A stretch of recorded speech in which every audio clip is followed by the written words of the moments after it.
How I Changed My Violent Ways. The Life Story of Jose Antonio Nebrera. What makes a man turn to violence? I learned a lot about violence by being exposed to it as a child. My father was a member of the Spanish Civil Guard, a regiment that meted out strict discipline. His own father had whipped him often, and my father followed the family tradition. He regularly used his thick belt to give me a thrashing. Making matters worse, he would repeatedly call me stupid while he doted on my younger sister. My mother, who feared the wrath of my father, did little to alleviate my frustration at this unfair treatment or to give me the affection I needed. While I was at school with other children, I would create my own world of make-believe, where my life seemed much happier. And to onlookers I probably appeared to be a cheerful, optimistic child. But it was all superficial. I just covered up my feelings of fear and anger. Reality returned at the end of each day as I slowly walked home, dreading yet more insults or another beating. At the age of 13, I escaped from this loveless environment by enrolling in a Jesuit boarding school. For a time, I considered becoming a priest. But life in the school did little to give my life meaning. We had to rise at 5 o'clock in the morning for a cold shower. Then our entire day was spent in a rigid program of study, prayers, and church services, with only brief rest periods. Although we students had to read the stories of the saints, the Bible was not a part of our studies. The only available Bible was kept in a glass case, and we had to get special permission to read it. During my third year at the boarding school, sessions of self-flagellation, spiritual exercises, became a part of the stern routine.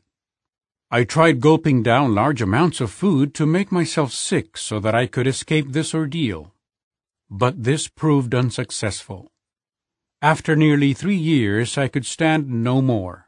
I fled the Jesuit school and made my way home. I was 16 years old. In search of adventure.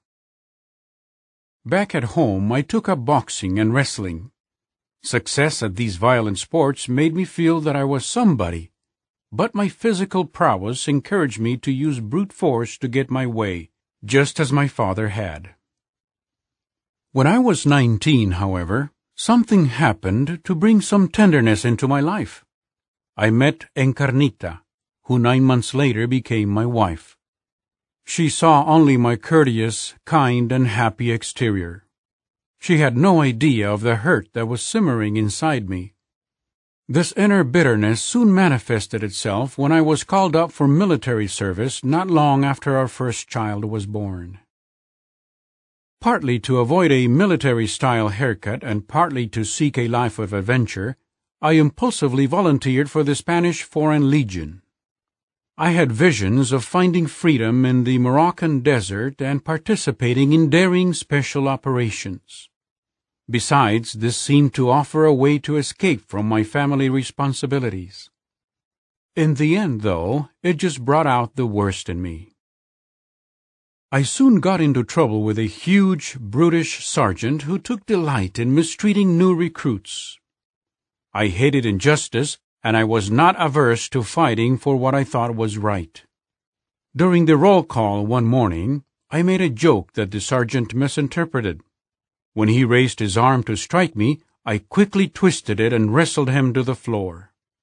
I kept his hand pinned to the ground, fearing that if I let him go, he would use his pistol to shoot me. That incident led to 3 months in a punishment platoon. I found myself living in a small, bare room with about 30 men. During the entire time, I could not even change my clothes.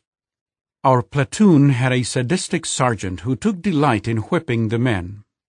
But on one occasion, when I threatened to kill him if he touched me, he reduced my punishment from 30 lashes to 3. I had learned to become as tough as my tormentors. Undercover missions. During my training in the Foreign Legion, I rashly volunteered for even more adventure. Once more, I knew nothing about where this step would lead me. I received commando-style training, which included handling all sorts of weapons and explosives. For completion of the course, I was sent to Langley, Virginia, in the United States, where I trained with CIA operatives. Before long, I was a member of an undercover commando group. During the 1960s, I participated in dozens of secret missions. I helped carry out operations against drug traffickers and arms smugglers in Central and South America. When we encountered these people, we were instructed to liquidate them. I am ashamed to say that I personally took part in such operations. We never took prisoners, apart from those who could be interrogated for information. I was later assigned to spy on Spanish military leaders for the purpose of discovering those who had misgivings about the dictatorship of General Franco.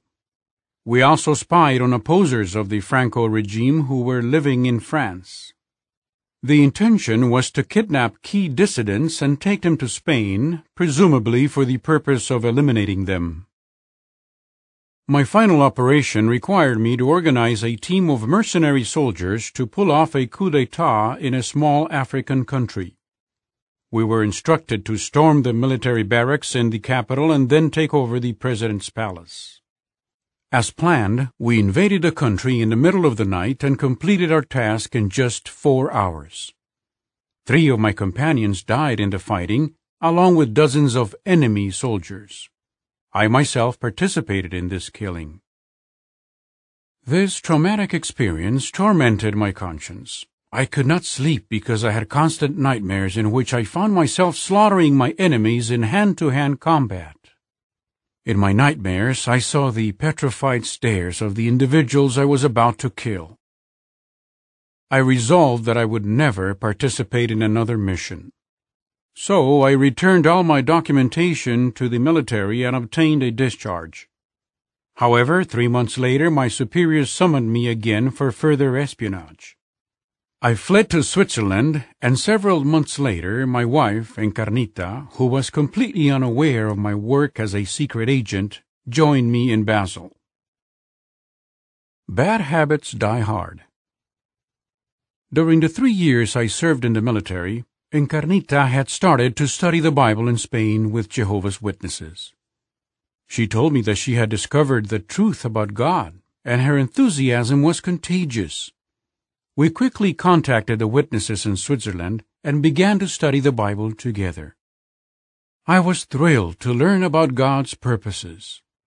Although I wanted to conform my life to Bible principles, making changes proved difficult, especially with regard to my aggressive personality. Still, I loved my newfound faith. After a few months of studying, I insisted that I was ready to share in the house-to-house ministry of Jehovah's Witnesses. With Jehovah's help, I eventually learned self-control, and in time, Encarnita and I got baptized. At the age of 29, I was appointed to serve as an overseer in the congregation. In 1975, we decided to return to Spain. But the military had not forgotten me, and I was summoned to collaborate in another special mission. To avoid problems, I soon fled to Switzerland again. Our family lived there until 1996, when we finally went back to Spain. I now have a married son and daughter and 2 grandchildren, all of whom are serving Jehovah. Furthermore, over the years, I have been able to help some 16 people get to know Jehovah, including one young man who had formerly been involved in violent street protests in northern Spain. This has brought me enormous satisfaction. I have repeatedly prayed to God to help me both reject my violent past and get relief from my recurring nightmares. In my struggle to do what is right, I have heeded the advice of Psalm 37, verse 5. Roll upon Jehovah your way, and rely upon him, and he himself will act. Jehovah has kept this promise. He has helped me to overcome my violent ways. This has been a huge blessing for me and for my family. End of article.